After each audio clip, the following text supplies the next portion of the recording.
Bonjour, bienvenue à El Barbatrucco Matematico. Aujourd'hui, nous parlons de coefficient binomial.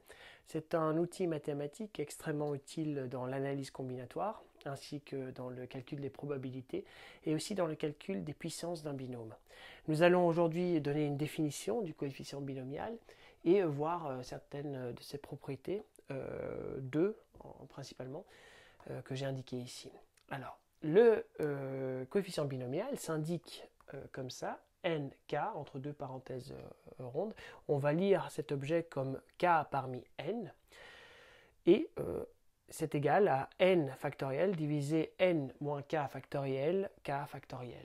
N et k sont tous les deux des nombres entiers naturels, et k peut avoir une valeur qui est comprise entre 0 et n, les deux extrêmes inclus. Nous allons déjà voir cette première propriété. Donc on va voir que dans le cas où k est égal à 0 ou bien k est égal à n, et bien le coefficient binomial a valeur égale à 1. Nous allons vérifier tout de suite ça. Prenons le premier cas, donc n 0, c'est-à-dire k est égal à 0. Nous avons n 0, si on prend la définition, c'est égal à n factoriel, divisé n moins 0 factoriel, donc n factoriel, 0 factoriel. Dans le cas n, ça c'est égal à n factoriel, divisé n moins n, c'est-à-dire 0 factoriel, n factoriel. On voit donc que ces deux termes sont égaux, ça est égal à ça, et les deux sont égales à 1. Pourquoi? Je rappelle, 0 factoriel est égal à 1, donc il va nous rester un n factoriel divisé n factoriel. Donc on a le même numérateur, le même dénominateur, ça va se simplifier, ça nous donne 1. De même aussi dans le deuxième cas. Venons maintenant à la deuxième propriété, nk est égal à n moins k. Donc si on échange k avec n moins k, la valeur du coefficient binomial ne change pas. Allons vérifier si c'est vrai. Alors on considère le n moins k, n moins k.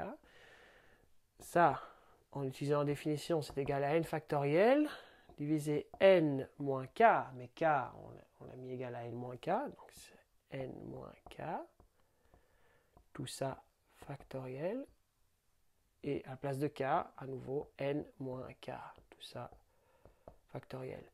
Mais ça, on voit que n moins n, ça se simplifie, et il nous reste un n fois moins k, un moins fois moins k, c'est-à-dire un plus k factoriel. Donc ça, c'est égal à n factoriel divisé k factoriel, n moins k factoriel.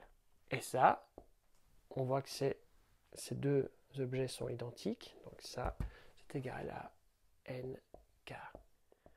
Essayons maintenant de comprendre un peu mieux cet objet coefficient binomial et en particulier la fonction coefficient binomial. Par fonction, je veux dire comment va varier cet objet coefficient binomial en allant balayer avec k toutes les valeurs qui sont entre 0 et n. C'est ce que nous pouvons appeler une fonction coefficient binomial où notre variable c'est k. Et ici nous avons le coefficient binomial nk. K va assumer des valeurs discrètes qui sont entre 0 et n. Alors tout d'abord, la première propriété nous dit que dans le point k égale à 0 et dans le point k égale à n, le coefficient binomial a valeur 1. Donc ici, il va avoir valeur 1. Après, il va y avoir toute une série de valeurs. Bon, ici, on peut indiquer la moitié, n demi. Et après, bon, il y a toutes des valeurs discrètes. Et qu'est-ce que nous dit la deuxième propriété? La deuxième propriété nous parle d'une forme de symétrie. Une symétrie par rapport à quoi? Par rapport à un axe qui passe par la valeur n demi. Parce qu'on voit qu'à chaque fois qu'on se déplace de k,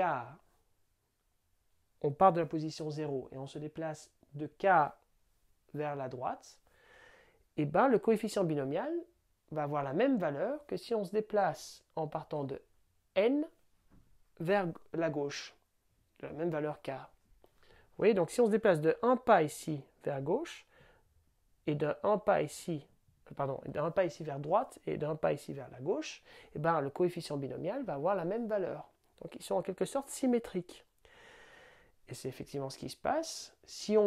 Imaginons de dessiner une fonction continue, alors bien sûr c'est une fonction discrète, mais si on va dessiner une fonction continue, nous allons avoir que le coefficient binomial a une forme de cloche, où ici, dans la valeur 0 et n, k égale à 0 et k égale à n, nous avons un minimum, et nous avons un maximum ici dans les alentours de n demi.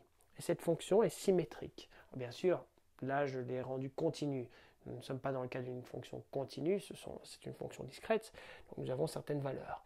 Quand je parle de maximum dans les alentours de n et demi, ben, il faut aussi tenir en tête, ça dépend de la valeur de n, bien sûr. Si n est pair, eh ben, nous allons avoir le maximum effectivement dans la valeur n demi. Si n est impair, ben, la valeur maximum va être ici à cheval, dans les deux valeurs qui sont à cheval de n demi. Nous allons maintenant considérer un exemple numérique avec n égale à 4 et k égale à 0, 1, 2, 3, 4. Donc on va balayer toutes les valeurs de 0 à n.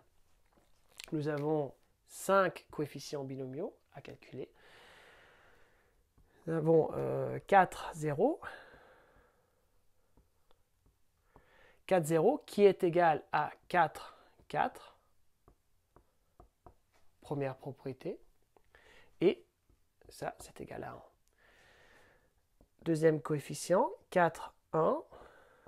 On va utiliser la deuxième propriété. 4, 1, c'est aussi égal à 4, 3, qui est égal à, on va utiliser maintenant la définition, 4 factoriel divisé 3 factoriel divisé 1 factoriel. Ça, c'est égal à 4 fois 3 factoriel divisé 3 factoriel fois 1.